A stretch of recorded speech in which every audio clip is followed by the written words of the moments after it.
दा पीर होवे हसनैन दा बाबा तू न जन्नत आके बिस्मिल्लाह हिते को बि मूसा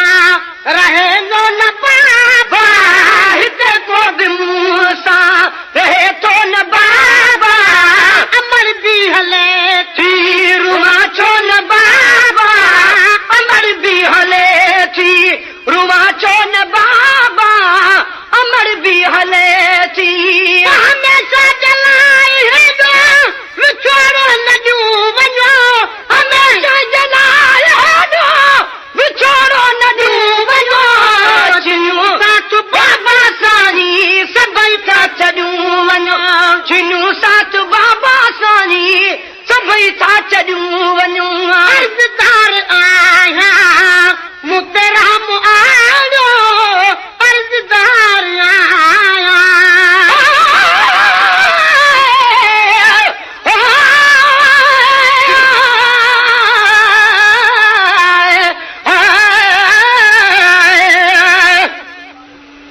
दीन सदामत ताजरदा कुल मुरसल सौदा मन गए कई समर 18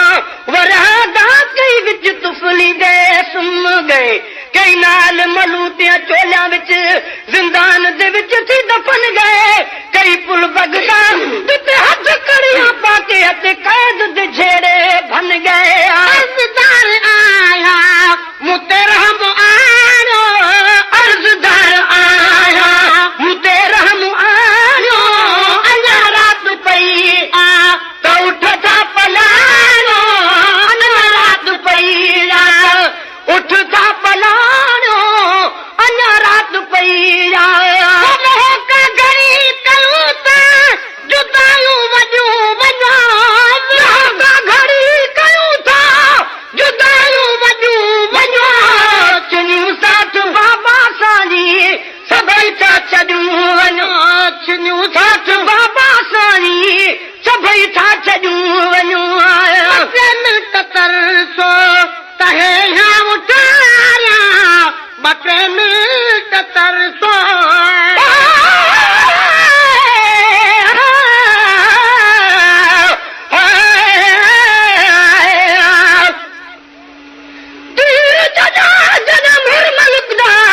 विच गल मासूम द जमा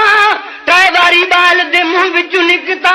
मेरी अम्मा अम्मा अम्मा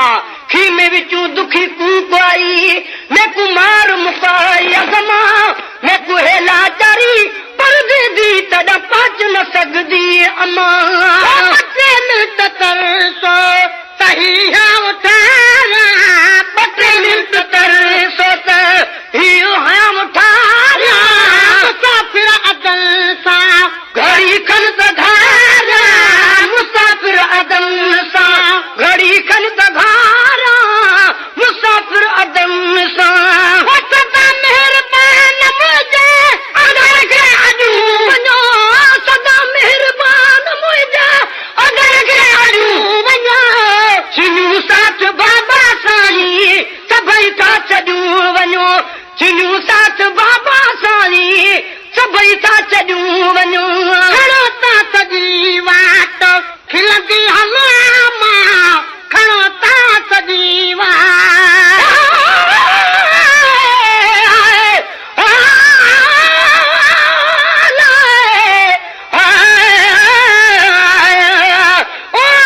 चार ठेक मजदूर यतीम ठरी ए फौज है जी सहारा दी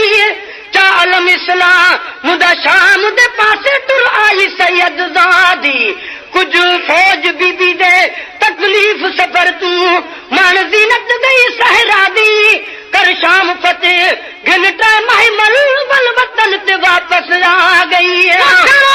सजी वाट खिलदी हला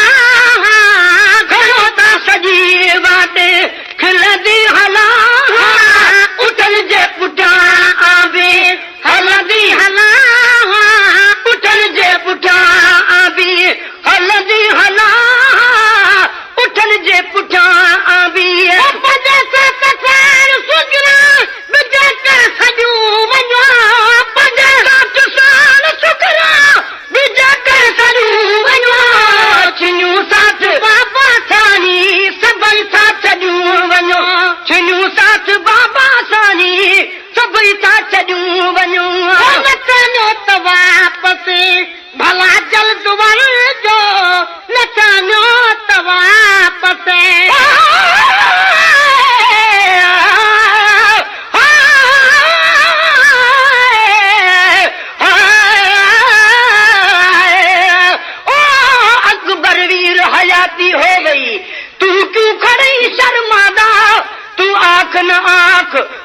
मुझ गई हाजर गर्ज ते कूंघन आदा इवें क्यों नहीं आदई लहवन सुगरा निविठा दा शान शहादा औखे वेले छोड़ के वंजना इहो शान नहीं सजना दा वापस भला जल्द वर